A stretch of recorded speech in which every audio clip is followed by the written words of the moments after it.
The 5th of January 1914, Joseph Eschenbach's company, which made optical products and drawing instruments, was registered in Nuremberg as a manufacturer of precision tools.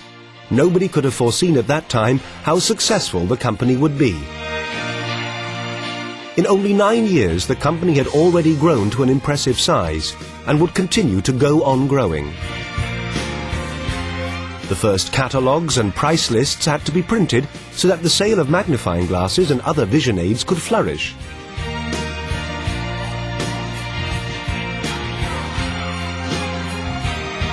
The Roaring Twenties were barely over when Rudolf Eschenbach, Joseph Eschenbach's son, joined the company in 1923.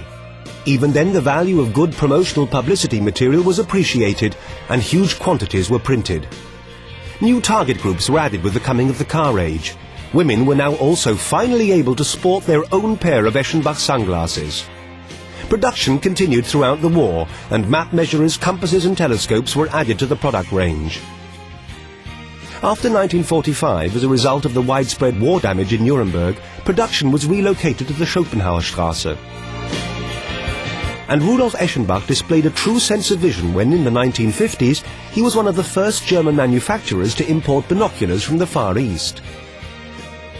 The German economic miracle was in full swing when Gerd Eschenbach joined the company in 1963.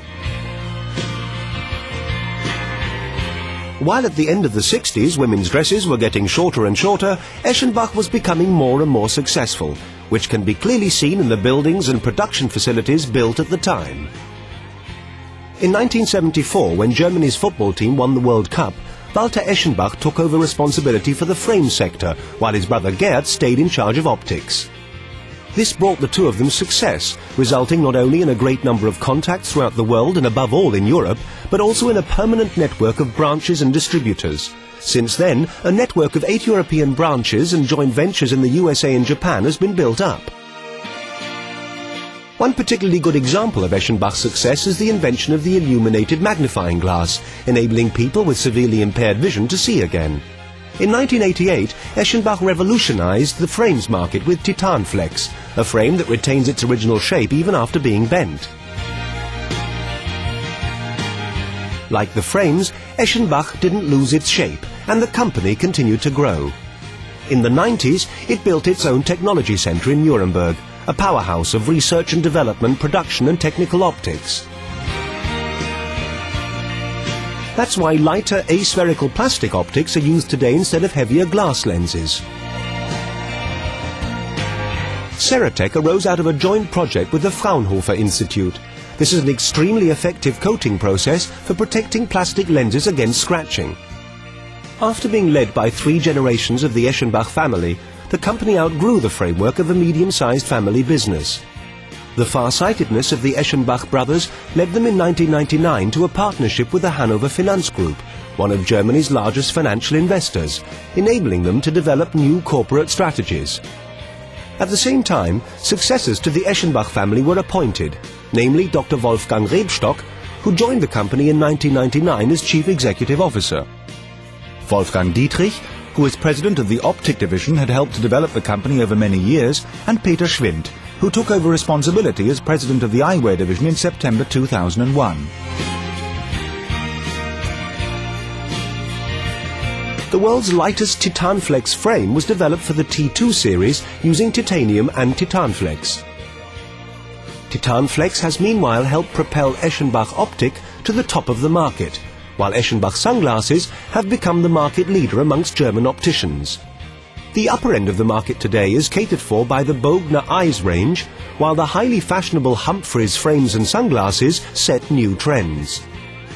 With its magnifying glasses and reading glasses in the low vision range, Eschenbach is an international market leader in vision aids for the visually impaired. No less interesting is also the world's largest plastic lens able to be mass-produced, 22 centimeters in diameter and made by Eschenbach, earning the company the Silmo d'Or Award in the year 2000. In the year 2001, Eschenbach proved once again that function and design are what it's all about. The Vector range of binoculars was awarded the Red Dot Award for innovative design. Honours like these are part and parcel of the Eschenbach story. In the same way, their club range set international standards for future binocular design. Countless prizes and an exhibition at the Museum of Modern Art in New York clearly prove how successful the design is. At Eschenbach, one aspect of quality is good design. That's why Eschenbach's ranges of binoculars are so popular in the German-speaking world and so highly valued by customers. Now we come to the most recent chapter in the Eschenbach success story, but most certainly not the last. The high-tech video magnifier, which enables people with severely impaired vision to regain much of their sight. Or Mobilux Far, an illuminated magnifying glass and telescope in one, a result of combining refraction and deflection of light using diffractive plastic lenses. Stay tuned, there's more to come, more to look forward to, all in keeping with the company motto, innovation in sight and solutions made to order.